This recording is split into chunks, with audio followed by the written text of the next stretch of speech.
हारे हुए इंसान की सलाह और जीते हुए का अनुभव आदमी को कभी हारने नहीं देता। Hello friends, welcome to knowledge life. Friends, आज हम लोग डॉक्टर मनीष रंजन जी के NCERT सार संकलन को देखेंगे, जिसमें प्रागैतिहासिक काल को पढ़ेंगे। तो चलिए बिना देर किए हुए शुरू करते हैं आज की इस सेशन को।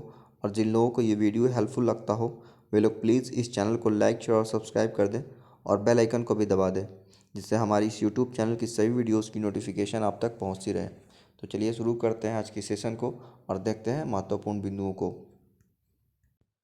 तो हमारा आज का पहला महत्वपूर्ण बिंदु है, जिस काल के इतिहास का लिखित विवरण नहीं मिलता वह काल प्रागैतिहासिक काल कहलाता है, जैसे पाषाण काल। जिस काल के इतिहास का लिखित विवरण नहीं मिलता वह काल प्रागैतिहासिक काल कहलाता है, जैसे पाषाण काल।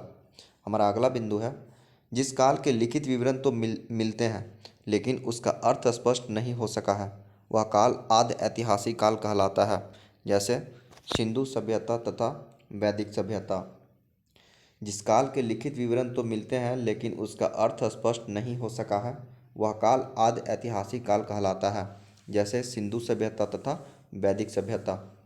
हमारा अगला पॉइंट है, जिस काल से लिखित साक्ष्य का स्पष्ट विवरण प्राप्त होता है वह काल ऐतिहासिक काल कहलाता है, जैसे महाजनपदों के बाद का काल। जिस काल से लिखित साक्ष्य का स्पष्ट विवरण प्राप्त होता है वह काल ऐतिहासिक काल कहलाता है, जैसे महाजनपदों के बाद का काल। हमारा अगला पॉइंट है, प्रागैतिहासिक काल को एक मिनट हाँ प्रागैतिहासिक काल को सामान्यतः 3 भागों में बांटा गया है।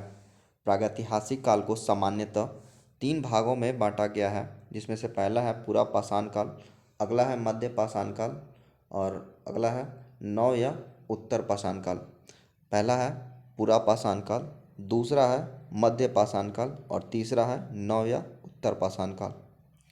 तो इसमें हम लोग सबसे पहले पढ़ेंगे पूरा पाषाण काल को।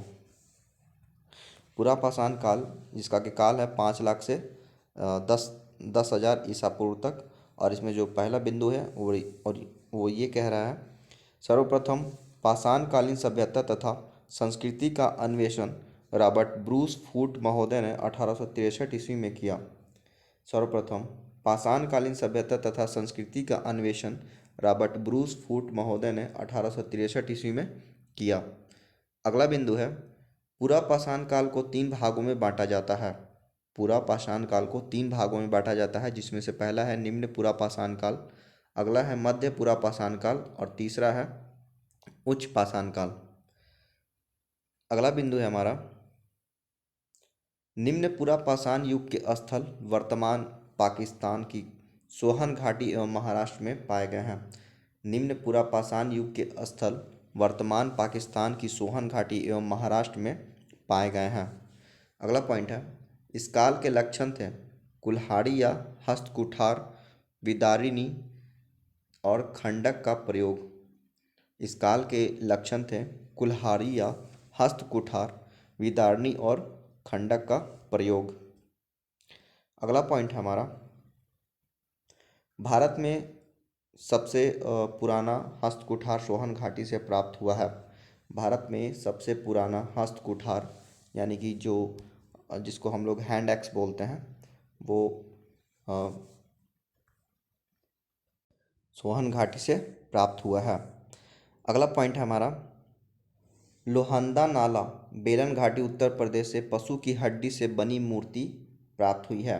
लोहंदा नाला बेलन घाटी उत्तर प्रदेश से पशु की हड्डी से बनी मूर्ति प्राप्त हुई है। हमारा अगला पॉइंट है, हथनौरा मध्य प्रदेश से हाथी का सबसे पुराना जीवाश्म मिला है। हथनौरा मध्य प्रदेश से हाथी का सबसे पुराना जीवाश्म मिला है। अगला बिंदु है, मध्यपुरा पाषाण युग के औजार मुख्यतः सल्क से बने थे, अतः इस संस्कृति को फलक संस्कृति की संज्ञा दी गई है। मध्यपुरा पाषाण युग के औजार मुख्यतः सल्क से बने थे, अतः इस संस्कृति को फलक संस्कृति की संज्ञा दी गई है। हमारा अगला पॉइंट है खुरचनी। हमारा अगला पॉइंट है खुरचनी, फलक, वेधनी, वेधक तथा तक्षिणी इस संस्कृति के प्रधान उपकरण थे। कौन कौन सा? खुरचनी, फलक, वेधनी, वेधक तथा तक्षिणी इस संस्कृति के प्रधान उपकरण थे। हमारा अगला पॉइंट है, पूरा पाषाण काल में आग का आविष्कार हुआ, जबकि नवपाषाण काल में पहिए का आविष्कार हुआ। ये इंपॉर्टेंट पॉइंट है, इसको याद रखिएगा कि पुरापाषाण काल में आग का आविष्कार हुआ, जबकि नवपाषाण काल में पहिए का आविष्कार हुआ है। इस काल के मानवों की गुफाएं भीमबेटका से मिली है, जिनमें विभिन्न कालों की चित्रकारी देखने को मिलती है। इस काल के मानवों की गुफाएं भीमबेटका से मिली है और जिसमें विभिन्न कालों की चित्रकारी देखने को मिलती है। अगला पॉइंट है हमारा, उच्च पुरापाषाण कालीन चित्रों में भैंसे, हाथी, बाघ, गैंडे तथा सूअर के चित्र प्रमुख हैं। उच्च पुरापाषाण कालीन चित्रों में भैंसे, हाथी, बाघ, गैंडे तथा सूअर के चित्र प्रमुख हैं। अगला पॉइंट है हमारा, भीमबेटका की खोज 1958 ईस्वी में BS वाकणकर ने की थी। भीमबेटका गुफाओं की खोज 1958 ईस्वी में BS वाकणकर ने की थी। आगे देख लेते हैं पुरापाषाण युग। पुरापाषाण युग में एक तरफ श्रेणी दे रखा है और एक तरफ क्षेत्र जहाँ से औजार पाए गए हैं। तो श्रेणी में दे रखा है निम्न पुरापाषाण युग, यहाँ से जो औजार प्राप्त हुए हैं, इस युग के जो औजार प्राप्त हुए हैं वो सोहन घाटी से प्राप्त हुए हैं, बेलन घाटी, जिला मिर्ज़ापुर, उत्तर प्रदेश से। और अगला है मध्य पुरापाषाण युग, इस युग के जो औजार है वो सोहन घाटी, बेलन घाटी, नर्मदा घाटी, तुंगभद्रा घाटी यहाँ से मिले हैं। अगला है उत्तर पुरापाषाण युग, यह इस युग के जो औजार थे ये बेलन घाटी, छोटा नागपुर पठार, मध्य भारत, नागपुर, गुजरात, महाराष्ट्र, कर्नाटक और आंध्र प्रदेश से प्राप्त हुए हैं। एक बार इसको फिर से रिपीट कर लेते हैं। निम्न पुरापाषाण युग के जो औजार है ये सोहन घाटी से प्राप्त हुआ है, पाकिस्तानी पंजाब से। बेलन घाटी से प्राप्त हुआ है, जिला मिर्ज़ापुर, उत्तर प्रदेश से प्राप्त हुआ है। अगला है मध्य पुरापाषाण युग के जो औजार है ये सोहन घाटी, बेलन घाटी, नर्मदा घाटी और तुंगभद्रा घाटी से प्राप्त हुए हैं। उत्तर पुरापाषाण युग के जो औजार हैं वो बेलन घाटी, छोटा नागपुर का पठार से, मध्य भारत, नागपुर, गुजरात, महाराष्ट्र, कर्नाटक और आंध्र प्रदेश से प्राप्त हुआ है। बढ़ते हैं मध्य पाषाण काल में। मध्य पाषाण काल का जो ये काल है ये 10,000 से 4,000 ईसा पूर्व के बीच है। इसमें पहला बिंदु है, यह काल पुरापाषाण काल तथा नवपाषाण काल दोनों की सम्मिश्रित विशिष्टताओं का प्रदर्शन करता है। यह काल पुरापाषाण काल तथा नवपाषाण काल दोनों की सम्मिश्रित विशिष्टताओं का प्रदर्शन करता है। अगला बिंदु है, इस काल के लोग शिकार करके, मछली पकड़कर तथा खाद्य वस्तुएं बटोरकर पेट भरते थे। मध्य पाषाण काल के लोग शिकार करके, मछली पकड़कर तथा खाद्य वस्तुएं बटोरकर पेट भरते थे। अगला बिंदु है, मध्य पाषाण काल में पाषाण के लघु उपकरण बनाए जाते थे। मध्य पाषाण काल में पाषाण के लघु उपकरण बनाए जाते थे। अगला है, भारत में सबसे पहला पाषाण उपकरण 1867 ईस्वी में विंध्य क्षेत्र में CL कार्लाइल द्वारा खोजा गया था। भारत में सबसे पहला लघु पाषाण उपकरण 1867 ईस्वी में विंध्य क्षेत्र में CL कार्लाइल द्वारा खोजा गया था। अगला बिंदु है हमारा, प्रमुख मध्य पाषाण कालीन उपकरण है इकधर, फलक, वेधनी, अर्धचंद्राकार, समलंब इत्यादि। प्रमुख मध्य पाषाण कालीन उपकरण हैं इकधर, फलक, वेधनी, अर्धचंद्राकार, समलंब इत्यादि। अगला पॉइंट है, मध्य पाषाण काल में प्रक्षेपास्त्र तकनीक का विकास हुआ, जिससे तीर कमान का प्रचलन आरंभ हुआ। मध्य पाषाण काल में प्रक्षेपास्त्र तकनीक का विकास हुआ, जिससे तीर कमान का प्रचलन आरंभ हुआ। अगला पॉइंट है, तापमान में बदलाव आने से जौ, गेहूँ, धान जैसी फसलें उगने लगी। तापमान में बदलाव आने से जौ, गेहूँ, धान जैसी फसलें उगने लगी। अगला है मध्य पाषाण युग। मध्य पाषाण युग में स्थान दे रखे हैं, फिर स्थान दे रखे हैं, उसके बाद उसका समय दे रखा है। इसमें है आदमगढ़, ये जो है ये होशंगाबाद के समीप मध्य प्रदेश में है और इसका जो समय है ये 7वीं सहस्राब्दी से इस सहस्राब्दी ईसा पूर्व से माना गया है। अगला है भीमबेटका। भीमबेटका जो है ये भोपाल के समीप मध्य प्रदेश में है और इसका जो समय है ये 7वीं से 5वीं सहस्राब्दी ईसा पूर्व से माना गया है। अगला है बुधोर। बुधोर ये सीधी के समीप मध्य प्रदेश में है और ये इसका जो समय है ये 8वीं से 5वीं सहस्राब्दी ईसा पूर्व से माना गया है। अगला है बोगोर। बोगोर जो है ये भीलवाड़ा के समीप राजस्थान में है और इसका जो समय है ये 6वीं सहस्राब्दी ईसा पूर्व से माना गया है। अगला है महागढ़। ये मेजा के समीप उत्तर प्रदेश में है और इसका जो समय है ये 10वीं सहस्राब्दी ईसा पूर्व से माना गया है। आगे देख लेते हैं। अगला है सराय नाहर राय। ये जो है प्रतापगढ़ के समीप उत्तर प्रदेश में है और इसका जो समय है ये 10वीं सहस्राब्दी ईसा पूर्व से माना गया है। अगला है पायसरा। ये मुंगेर के समीप बिहार में है और इसका जो समय है ये 7वीं सहस्राब्दी ईसा पूर्व से माना गया है। आइए एक बार हम लोग इसको फिर से देख लेते हैं ताकि आप लोग को याद हो जाए एक ही बार में। इसमें जो स्थान दे रखा है और उसके बाद भी स्थान दे रखा है, उसके बाद समय दे रखा है। इसमें सबसे पहले दे रखा है आदमगढ़।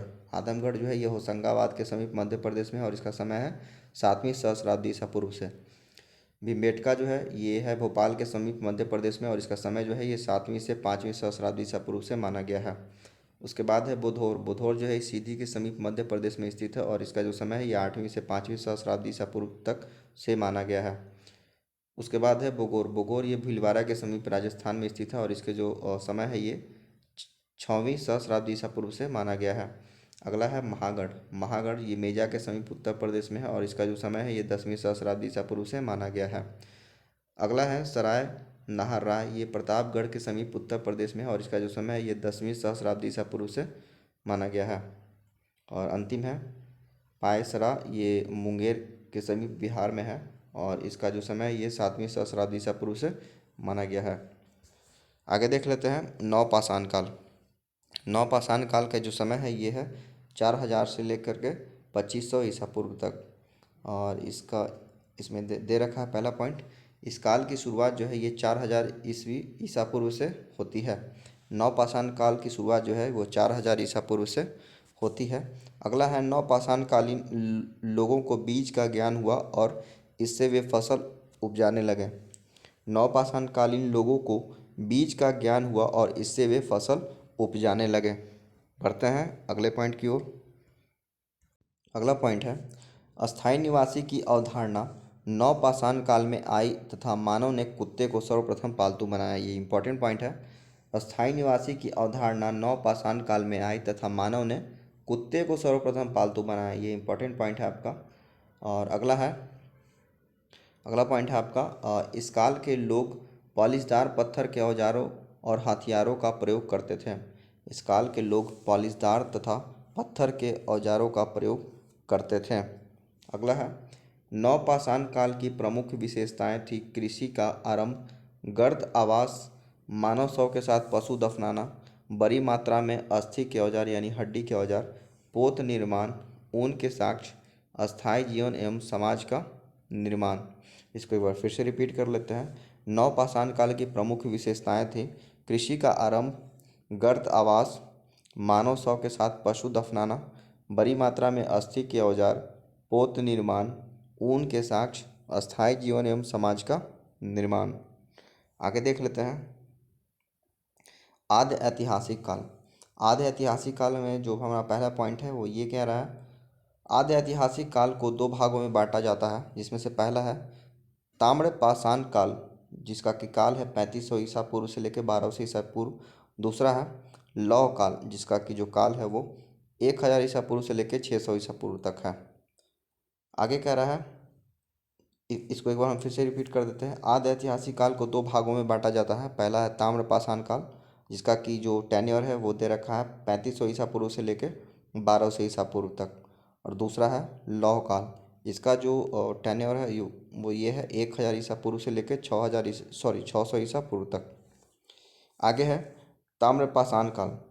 ताम्रपाषाण काल मुख्यतः ग्रामीण संस्कृति थी और इसे कृषक संस्कृति, पशुचारिक संस्कृति एवं क्षेत्रीय संस्कृति भी कहा जाता है। ताम्रपाषाण काल मुख्यतः ग्रामीण संस्कृति थी और इसे कृषक संस्कृति, पशुचारिक संस्कृति एवं क्षेत्रीय संस्कृति भी कहा जाता है। आगे देख लेते हैं हमारा अगला पॉइंट है ताम्रपाषाण कालीन लोग तांबे और पाषाण यानी पत्थर का साथ साथ प्रयोग करते थे, यह भारत में कई संस्कृतियों का आधार बना। ये इंपॉर्टेंट पॉइंट है, इसको याद रखिएगा। ताम्र पाषाण कालीन लोग तांबे और पाषाण यानी कि पत्थर का साथ साथ प्रयोग करते थे। यह भारत में कई संस्कृतियों का आधार बना। अगला पॉइंट हमारा, दक्षिणी पूर्वी राजस्थान की संस्कृति को आहार संस्कृति या कहा जाता है। आहार का प्राचीन नाम ताम्रवर्ती था। दक्षिणी पूर्वी राजस्थान की संस्कृति को आहार संस्कृति या आहार कहा जाता है। आहार का प्राचीन नाम ताम्रवर्ती था।